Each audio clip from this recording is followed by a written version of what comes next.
நாம் என்ன செய்து கொண்டிருக்கின்றோம், வருங்காலத்தில் நம்முடைய இலக்குகள் என்ன என்று தெளிவாக சொல்லியிருக்கிறார். ஒரு கட்சியினுடைய வெற்றியை எப்படி நிர்ணயம் செய்வது, அதாவது ஒரு கட்சியினுடைய வெற்றியை எப்படி நாம் எடை போடுவது,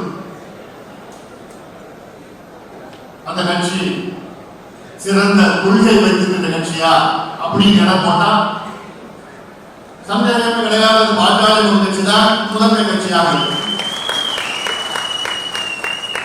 இல்ல ஒரு கட்சியில அதிகமா இளைஞர்கள் இருக்கிறார்கள் என்று எடை போட்டா அதிலும் சந்தேகம் கிடையாது, அது பாட்டாளி ஒரு கட்சி தான் முதன்மை. இல்ல ஒரு கட்சி அதிக அளவில் போராட்டங்கள் செய்தது என்று நிர்ணயம் செய்தால் அதுல சந்தேகம் யாருக்குமே வேண்டாம், பாட்டாளி கட்சி தான் முதலிடத்தில் வரும். இல்ல ஒரு கட்சியினுடைய தொலைநோக்கு பார்வை அதிகமாக இருக்கிறது, தொலைநோக்கு திட்டங்கள் அதிகமாக இருக்கிறது, நம்ம எல்லாமே அந்த அடிப்படையில் பார்த்தால் சந்தேகமே கிடையாது, பாட்டாளி கட்சி தான். ஆனால் ஒரு கட்சியினுடைய வெற்றியை எப்படி நிர்ணயம் செய்து கொண்டிருக்கிறார்கள், நாம் வைத்திருக்கின்ற சட்டமன்ற உறுப்பினர்களும் நாடாளுமன்ற உறுப்பினர்கள் வைத்துதான் நிர்ணயம் செய்து கொண்டிருக்கிறார்கள். அதற்காகத்தான் நாம் அரசியல் தேர்தலில் வெற்றி பெற வேண்டும். அரசியல் அதாவது தேர்தலில் நாம் வெற்றி பெற வேண்டும். மக்கள் மனதிலே நாம் வெற்றி பெற்றிருக்கிறோம். ஆனால் அந்த ஆட்சி அதிகாரம் வந்தால்தான் ஊடகங்கள் நண்பர்களோ அல்லது பொதுமக்களோ இவர்கள் தான் முதன்மையான கட்சி என்று சொல்வார்கள். 56 ஆண்டு காலம் ஆட்சி செய்து கொண்டிருக்கிற கட்சிகள், இரு கட்சிகள், அவர்களை விட அதிக தகுதி, அதிக திறமை, அதிக தொலைநோக்கு பார்வையுள்ள கட்சி பாட்டாளி கட்சி. மருத்துவர் ஐயா அவர்கள் 44 ஆண்டு காலமாக மக்களுக்காக, அடித்தள மக்களுக்காக உழைத்துக் கொண்டிருக்கிறார்கள். இது போன்ற உழைப்பு இந்தியாவில் எந்த தலைவரும் செய்தது கிடையாது. நம்மை வழிநடத்தி வருகிறார். சமீபத்தில் குடியரசு தினத்தை முன்னிட்டு மத்திய அரசு விருதுகளை அளித்தார்கள். அந்த அறிவிப்பு வந்த பிறகு எனக்கு மிகப்பெரிய ஒரு வருத்தம்.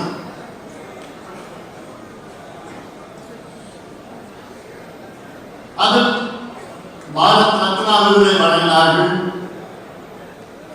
பத்ம விபூஷன், பத்மபூஷன் போன்ற விருதுகள்லாம் வழங்கினார்கள்.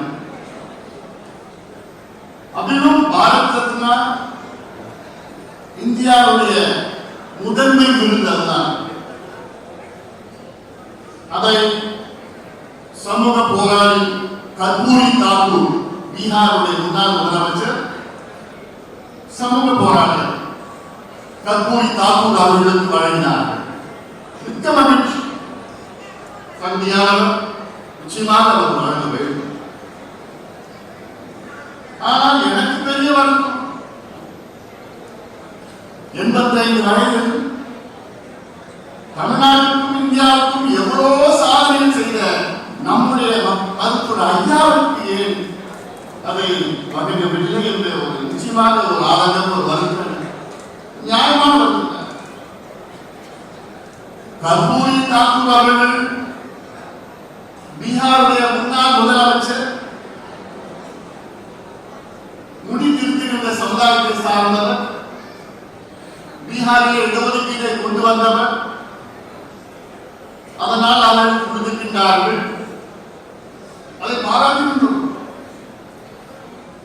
முதலமைச்சராக இருந்து சாதனைகள் செய்வது பெரிய காரியமே கிடையாது. அந்த அதிகாரம் இருக்கிறது, கையெழுத்து போடுகின்ற அதிகாரம் இருக்கிறது. ஆனால் எனக்கு பதவி வேண்டாம், பொறுப்பு வேண்டாம், சட்டமன்றத்திலோ நாடாளுமன்றத்திலோ என் காரணம் படாது என்று தமிழ்நாட்டுக்கும் இந்தியாவுக்கும் சாதனை செய்வதுதான், அதுதான் உயர்ந்த சாதனை. நம்முடைய ஐயா அவர்கள் அதை செய்து விடுகிறார். இந்தியாவிலே 6 இடஒதுக்கீடுகளை பெற்ற தலைவர் ஒரே தலைவர் மருத்துவர் ஐயா. கட்சி சொன்னதால் யாராவது ஒரு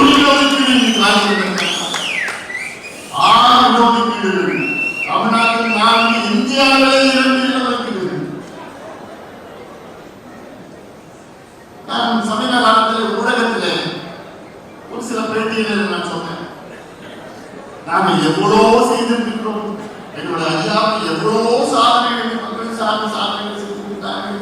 எங்கள் ஐயாவுக்கு கூட தொலைநோக்கு சிந்தனை பார்வை யாருக்கும் கிடையாது.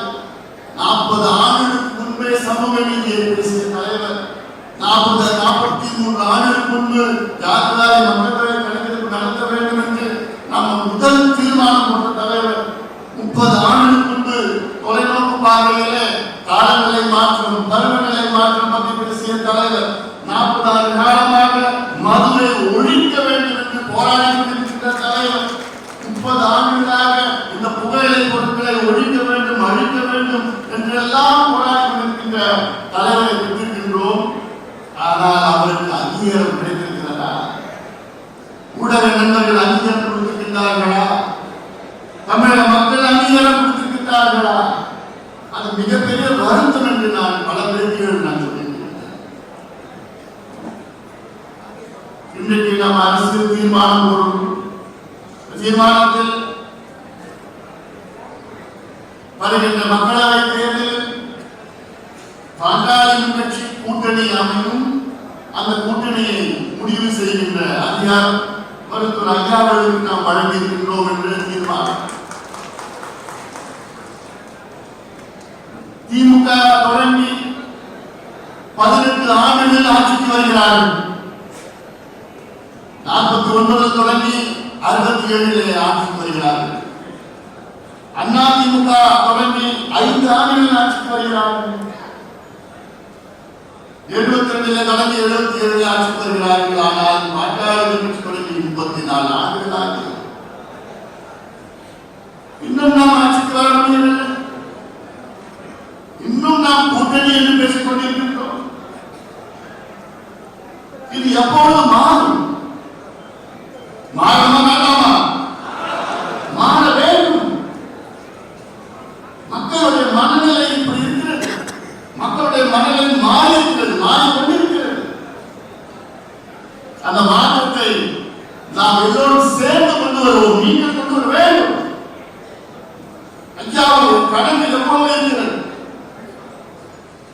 தமிழ்நாடு எப்படி இருக்க வேண்டும், இந்தியா எப்படி இருக்க வேண்டும், அந்த ஆதரவு இருக்கிறது என்று தமிழ்நாட்டிலே முதல் பிரச்சனை வந்தால் முதல் அறிக்கை தெளிவான அறிக்கை. அதை பார்த்தா மற்றவங்க அதை காப்பி அடிச்சு அவங்க பேசுவாங்க. ஆனா மற்றவங்க பேசுறது தான் பெரிய செய்தியா வரும். ஆனா முதல் சொன்ன ஐயாவுடைய செய்தி ஒரு பெரிய செய்தி. இதுதான் என்னும் நான் மற்ற கட்சிகளை பற்றி நான் பேச போவதில்லை. நம் கட்சியின் வளர்ச்சியை பற்றி பேசுவோம். மற்ற கட்சிகளை பற்றி எவ்வளவு பேசலாம், குறைகள் எவ்வளவு அடிக்கிட்டு போலாம். ஆனால் அது நமக்கு முக்கியம் அல்ல. நாம் எப்படி இருக்க வேண்டும், நாம் எப்படி அணுக வேண்டும், மக்களை எப்படி அணுக வேண்டும். 34 ஆண்டு காலம் கட்சி ரீதியில் உழைத்து வருகின்றோம். 2026 நம்முடைய ஆண்டு, நம்முடைய ஆண்டு, நாம் ஆளுகின்ற ஆண்டு. அதற்கு முன்னோட்டம் தான் 2024 இந்த ஆண்டுடைய மக்களவை தேர்தல். அதற்கு முன்னோட்டம். இது வெற்றி பெற வேண்டும். நான் சொல்லியிருக்கின்றேன், ஒரு கட்சியினுடைய வெற்றி எப்படி நிர்ணயம் செய்வது என்று. கொள்கை ரீதிகளா, போராட்டங்கள் ரீதிகளா, உறுப்பினர்கள் எண்ணிக்கைகளா, அல்லது இளைஞர்கள் அதிகமாக இருக்கின்ற நோக்கமா, இதெல்லாம் எத்தனை எம்பி, எத்தனை எம்பி. பாட்டாளி மக்கள் கட்சியும் இதுவரை 70 சட்டமன்ற உறுப்பினர்களுக்கு மேல் நாம் வெற்றி பெற்றிருக்கிறோம். தமிழ்நாட்டில் புதுவையில் இதுவரை 20 நாடாளுமன்ற உறுப்பினர்கள், மக்களவை மாநிலங்களவை உறுப்பினர்கள் 20க்கு மேல் நாம் வெற்றி பெற்றிருக்கிறோம். 6 மத்திய அமைச்சர்களை நாம் பெற்றிருக்கின்றோம். 6 மாவட்ட ஊராட்சி பெருந்தலைவர்கள், டிஸ்ட்ரிக்ட் சேர்மன் நாம் பெற்றிருக்கின்றோம். நூற்றுக்கணக்கான ஒன்றிய பெருந்தலைவர்களை நாம் பெற்றிருக்கின்றோம். ஆயிரக்கணக்கான ஒன்றிய குழு உறுப்பினர்களை நாம் பெற்றிருக்கின்றோம். 10,000க்கு மேல் ஊராட்சி மன்ற தலைவர்களை நாம் பெற்றிருக்கின்றோம். ஆனால் இதையெல்லாம் நாம் சாதனையாக நாம் சொல்ல முடியாது. நாம் அந்த ஆட்சி அதிகாரத்துக்கு வர வேண்டும். கடந்த ஆண்டு டிசம்பர் மாதம் 28ஆம் தேதி நம்முடைய ஐயாவின் முதலமைச்சரை சந்திக்கின்றார். இது எவ்வளவு பெரிய ஒரு சந்திப்பு, எவ்வளவு முக்கியத்துவமான சந்திப்பு. மருத்துவர் ஐயா என்பது இந்தியாவே ஒரு மூத்த தலைவர். அவர் முதலமைச்சரை தேடி சந்திக்கின்றார். சந்திப்பின் நோக்கம் சமூக நீதி நிலைநாட்ட வேண்டும், சாதிவாரி மக்கள் தொகை கணக்கெடுப்பு நடத்துங்கள் என்று ஒரு கோரிக்கை. 35 நிமிடம் பேசுகிறார்கள். சந்தித்து வந்து ஒரு மாதத்துக்கு மேலாக அதை பற்றி அவர்கள் ஏதாவது ஒரு செய்தி, ஏதாவது ஒரு கஷ்டம், இதுதான் இந்திய அரசியல். இன்னும் எவ்வளவு காலம் நீங்கள் ஐயாவை கெஞ்ச வைப்பீர்கள்? இன்னும் எவ்வளவு காலம் நான் கெஞ்சிக் கொண்டிருக்க வேண்டும்? அந்த அதிகாரம் நம் கையில் வந்தால் அனைத்து தரப்பு மக்களுக்கும் நாம் சமூக நீதியை நிலைநாட்ட முடியும். நம்மால் மட்டும்தான் முடியும்.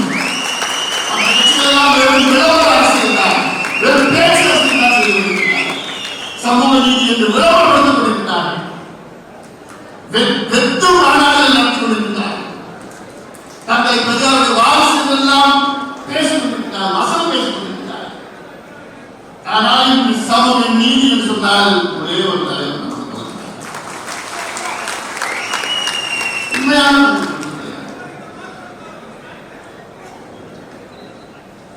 இது மக்கள் புரிந்து கொள்ள வேண்டும். நாம் ஆளுகின்ற காலம் இவ்வளவு திறமைகள் இந்தியாவில் எந்த கட்சியாவது பட்ஜெட் போடுமா?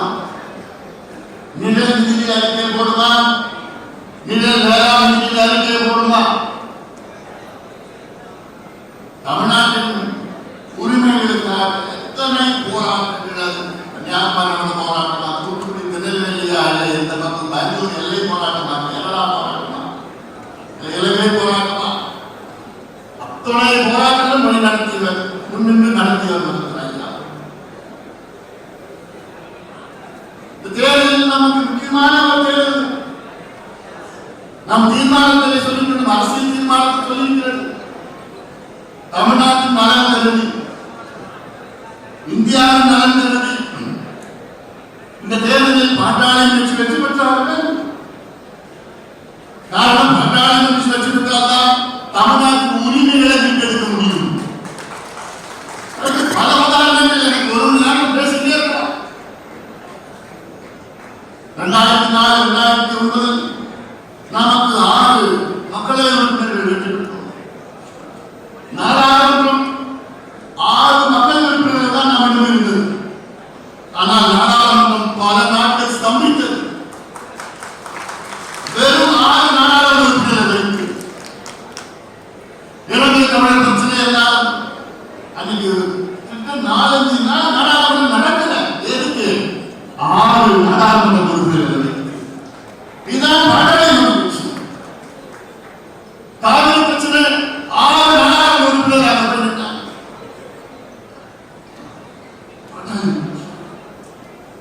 2 அமைச்சர்களை அனுமதித்தோம்.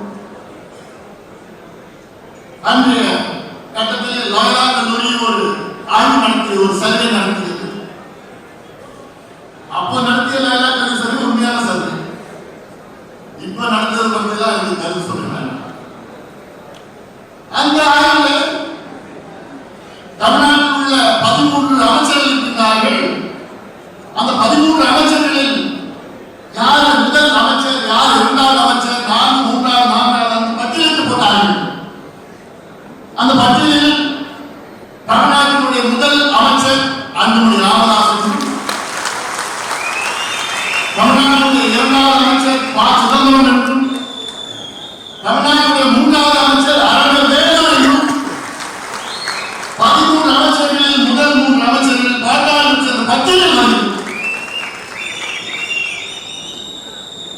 எதற்காக இருக்கிறது? நமக்கு வாய்ப்பு கிடைத்தால் சாதனைகளுக்கு அளவே கிடையாது, எல்லையே கிடையாது. காரணம் நம்மை வழிநடத்திக் கொள்பவர் மருத்துவர். நாங்கள் நாடாளுமன்றத்தில் என்ன நாங்கள் செய்த சாதனை என்ன? பொது இடங்களில் புகைப்பிடிக்க கூடாது சட்டம் கொண்டு வந்தோம். அந்த சட்டத்திற்காக 30 ஆண்டு மருத்துவர் ஐயா அவர்கள் போராடினார். அதிகாரம் கிடைத்தது, அந்த சட்டத்தை கொண்டு வந்தோம்.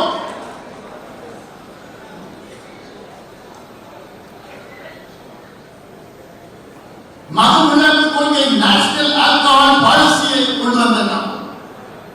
எப்படி கொண்டு வந்த?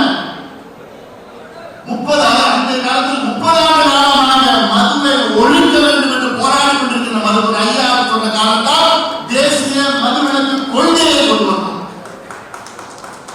ஒவ்வொன்றும் களத்திலே போராடி அங்கே அதிகாரம் வந்து கையெழுத்து போட முடிந்தது. அந்த அதிகாரம், அதான் நான் கேட்கிறேன், தமிழகத்தின் தலையெழுத்தை மாற்றுகின்ற அந்த அதிகாரம் நான் பெற வேண்டும்.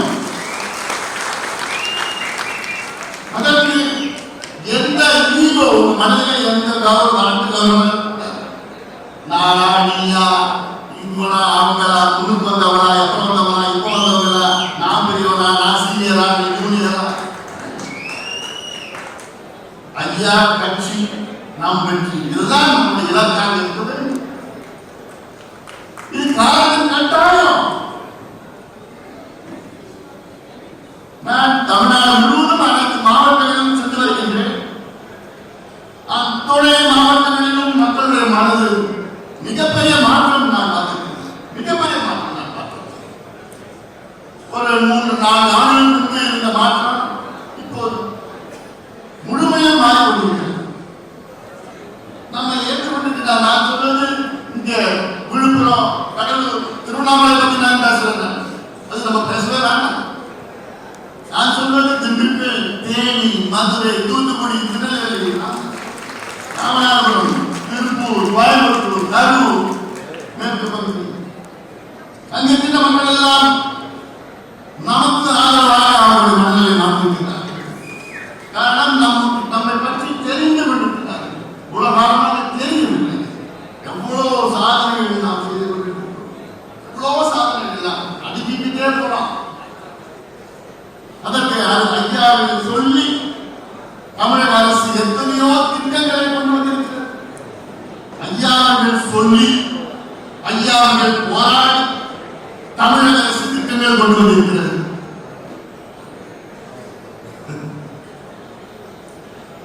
எப்படி இருக்கிறாங்க?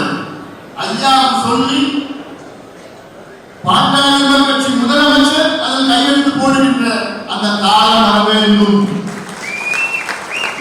கட்சி முதலமைச்சர் கையெழுத்து போன கடந்த காலம் நாம் பார்த்திருக்கிறோம். காவிரி டெல்டாவை பாதுகாக்கப்பட்ட வேளாண் மண்டலமாக இருக்க வேண்டும் என்று முதல்வர் சொன்னார் ஐயா. அதுக்கு 5 ஆண்டு காலம் போராடினோம். விழிப்புணர்வு ஏற்படுத்தினோம். துண்டு பிரசுரங்கள் கொடுத்தோம். ஆர்ப்பாட்டங்கள் செய்தோம். அழுத்தங்கள் கொடுத்தோம். முதலமைச்சரை பல முறை வலியுறுத்தினோம். நாடாளுமன்றத்திலே பேசினோம். ஊடக மத்தியிலே பல முறை பேட்டிகள் கொடுத்தோம். அதன் பிறகுதான் தமிழக அரசு அந்த சட்டத்தை கொண்டு வந்தது. இது போன்று தமிழ்நாட்டின் வளர்ச்சிக்காக, தமிழ்நாட்டின் முன்னேற்றத்துக்காக எவ்வளவு திட்டங்கள், சட்டங்களை கொண்டு வர வைத்தது பாட்டாளி மக்கள் கட்சி. இன்னும் எவ்வளவு காலமா கொண்டு வந்தோம் சொல்லிட்டு முடியும். கொண்டு வர செய்தோம் என்று நாம் அதை கொண்டு வந்தோம், கையெழுத்து நாம் போட்டோம் என்ற அதிகாரம் நமக்கு. மீண்டும் சொல்கின்றேன், தமிழ்நாட்டை ஆளுகின்ற முழு தகுதி, திறமை, தொலைநோக்கு பார்வை, தொலைநோக்கு சிந்தனை உள்ள தமிழ்நாட்டில் ஒரே கட்சி பாட்டாளி மக்கள் கட்சி. சமீபத்தில் ஒரு மாநாட்டில் தமிழ் முதலமைச்சர் அவர் பேசிட்டு இருந்தார். அந்த பேச்சில் பார்த்தா தமிழ்நாடு முன்னேற்றத்திற்கு நாங்கள் எத்தனையோ திட்டங்கள் நாங்கள் கொண்டு வந்தோம் என்று பேசினார். நான் அதை கூப்பிட்டு கவனிச்சேன். என்ன திட்டத்தை பற்றி சொல்றாங்க? திட்டங்கள். மகளிருக்கு மாதாந்த உதவித்தொகை 1000 ரூபாய் நாங்கள் கொடுத்தோம். பொங்கலுக்கு நாங்கள் 1000 ரூபாய் கொடுத்தோம், ஒரு கருத்து கொடுத்தோம். வெள்ளம் பாதிப்புல நாங்கள் 6000 ரூபாய் கொடுத்தோம். இதெல்லாம் திட்டம் என்ற பட்டியலில் போடுகிறார் முதலமைச்சர். எனக்கு அது புரியுது. மகளிருக்கு ஒரு 1000 ரூபாய் கொடுத்தா மாதம் 1000 ரூபாய் கொடுத்தா அந்த வாழ்க்கை முன்னேறிடுமா? இல்ல பொங்கலுக்கு நீங்க 1000 ரூபாய் ஒரு கரும்பு கொடுத்தா அந்த வாழ்க்கை ஓஹோ இருக்குமா? இல்ல வெள்ள பாதிப்பு மட்டும் மக்களுக்கு 6000 ரூபாய் கொடுத்தா அவங்க அப்படியே வெள்ளத்துல இருந்து மீண்டு வந்துடுவாங்களா? இது திட்டம்னு நீங்க பேசிட்டு இருக்கீங்க. திட்டம்னா எப்படி இருக்கணும்? 108 ஆம்புலன்ஸ் உயிரை காப்பாற்றுகிற திட்டம், கோடிக்கணக்கான உயிரை காப்பாற்றுகிற திட்டம். தேசிய கிராமப்புற சுகாதார திட்டம் உலகிலே மிகப்பெரிய பொது சுகாதாரம் என்று ஐநா சபை பாராட்டின திட்டம் இது. இதெல்லாம் பாட்டாளி மக்கள் கட்சி இந்தியாவுக்கு கொண்டது திட்டங்கள். இதுதான் உண்மையான திட்டம். இதனால் மக்களுடைய வாழ்க்கை மாற்றம் ஏற்பட்டிருக்கிறது. கோடிக்கணக்கான மக்கள், கோடிக்கணக்கான தாய்மார்கள், கோடிக்கணக்கான குழந்தைகள் வாழ்க்கை காப்பாற்றப்பட்டிருக்கிறது. அவர் வாழ்க்கை மாற்றம் அடைந்திருக்கிறது. இதுதான் உண்மையான திட்டம். இதைத்தான் பாட்டாளி மக்கள் கட்சி செய்ய விரும்புகிறது. தமிழ்நாட்டுக்கு பாட்டாளி மக்கள் கட்சி செய்ய விரும்புகிறது. தமிழக மக்கள் அதை புரிந்து கொள்ள வேண்டும். அதனால் மீண்டும் உங்களிடம் சொல்வதற்கு மக்களை முன்னேற்ற வேண்டும். ஐயா சொன்னார்கள், கடந்த ஆண்டு பிப்ரவரி மாதம் தமிழை தேடி என்று இந்த வயதிலை எடுத்து ஊருக்கு எடுத்து நாளுக்கு போயிட்டு வந்தேன்.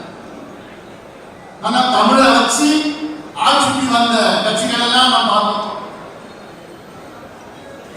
இன்னும் தமிழ் எங்கே தேடிட்டு போயிட்டு இருக்கிற ஐயா? தமிழ் கிடைச்சிருச்சா? இன்னும் தேடித்தான் இருக்கோம். இது எப்படி எவ்வளவு உதாரணம் சொல்லி பார்க்கணும். பாட்டாளி கட்சி ஆட்சி அதிகாரம் கிடைத்தால் எங்கும் தமிழ், எதிலும் தமிழ். உண்மையா நீதிமன்றத்திலிருந்து எல்லாமே தமிழ், படிக்கிறதுலேருந்து ஆராய்ச்சி கல்வி, ஆரம்ப கல்வியிலிருந்து ஆராய்ச்சி கல்வி எல்லாம் உண்மையா தமிழ் இருக்கு. மற்ற கட்சிகள்லாம் வசமா மட்டும் பேசிட்டு இருக்கிறாங்க. ஆனா இனி மக்கள் அவர்களை நம்புவதாக நம்ம பார்த்து தெரியல. அதுக்குதான் உங்களுக்கு நான் சொல்றேன், தயாராகுங்கள், தயாராகுங்கள். இது வருங்காலம், நம்முடைய காலம், நம்முடைய காலம். அதற்கு தயாராகுங்கள். பொதுக்குழு உறுப்பினர்களே, நம்முடைய காலம் வந்துவிட்டது. களத்தில் இறங்குங்கள். ஏன்னா நம்முடைய கட்டமைப்பு போல எந்த கட்சியும் வைப்பது கிடையாது. நம்முடைய இலக்கு ஏதோ 10 மக்களவை தொகுதிகள், 60 சட்டமன்ற தொகுதிகள் கிடையாது. நம்முடைய இலக்கு 40 மக்களவை தொகுதி. புதுவை கூட 40 மக்களவை தொகுதியிலும் 234 சட்டமன்ற தொகுதியும் தான் நம்முடைய இலக்கு. அது சிறப்பு கவனம், சில பகுதி. ஏன்னா இன்னைக்கு மக்கள், அனைத்து தரப்பு மக்களும் நம்ம ஏற்றுக்கொண்டிருக்கிறார். நம்ம எவ்வளோ சொன்ன சாதனைகள் எல்லாம் சொல்லி இந்த தீர்மானத்தில் எவ்வளோ பிரச்சனைகள். 10.5 விழுக்காடு சாதிவாரி மக்கள் தொகை கணக்கெடுப்பு, ஆன்மீக கடப்படணும், மது விலக்க கொண்டு வரணும், டெல்டா பகுதியில் பிரச்சனைகள், இழப்பீடு கொடுக்கணும், மேகதாதான, அப்புறம் முன்னாள் பெரியாரான பிரச்சனை, இப்படி எல்லாம் சிப்காட் பகுதியில், என்எல்சி பகுதியில் விவசாய நிலத்தை அழிக்கக்கூடாது. இப்படி எல்லாம் எந்த கட்சிகள் கடத்தல இறங்கி போராடிட்டு இருக்குது? நம்ம கட்சி மட்டும்தான். வேற யாருக்கும் என்னன்னு தெரியல, என்னன்னு அவங்களுக்கு கவலை கிடையாது. அடையாள அரசியல், காட்சி அரசியல், அடையாள அரசியல், விளம்பர அரசியல் செய்து கொண்டிருக்கின்ற கட்சியின் மத்தியிலே உண்மையான அரசியல், மக்களை நோக்கிய அரசியல் நாம் செய்து வருகின்றோம். அந்த அங்கீகாரம் மக்கள் நமக்கு கொடுக்க தயாராக இருக்கிறார்கள். அதுக்காக தான் நான் சொல்லியிருக்கேன். பாட்டாளி சொந்தங்களே, தயாராகுங்கள். இனி வரும் காலம் நம்முடைய காலம், நாம் ஆளுகின்ற காலம் வந்துவிட்டது. அதற்கு முன்னோட்டம் தான் இப்போ இருக்கின்ற மக்களவை தேர்தல்.